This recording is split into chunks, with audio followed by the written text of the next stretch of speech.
phải là đo cuốn ấy là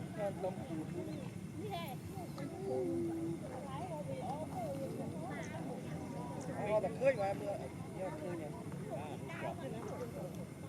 đi cắt chân là mình nó cô của bạn mình đi ai cho lại là lại bao con chân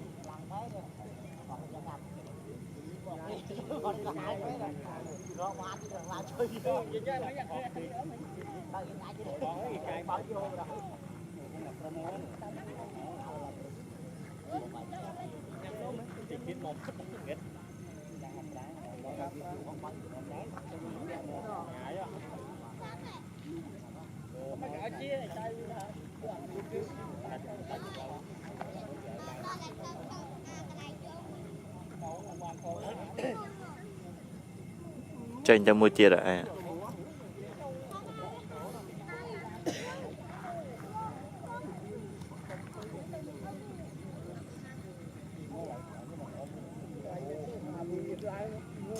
rồi mà đi chấp đám tranh cho sao là rất là cho mình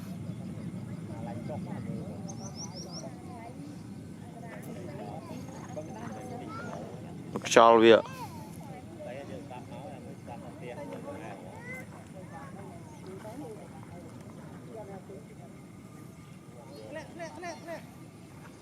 Phật cho với muối trong tay.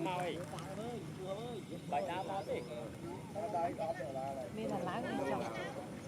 Biết lai là. Lái cái nè. Anh út tôm lại mấy ngày lại tới đi kia. Lái cái nè. Lái kia đi. Ấy thốt ra đó mà. nó thọt nó đủ Nhưng mà tập po đi trên phố.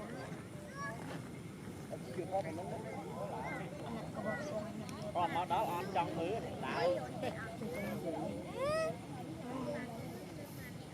Đám không cho anh nhận ô rồi. Dừng ạ, đầu nhận lưỡi. Anh xong mà anh xong ăn rồi.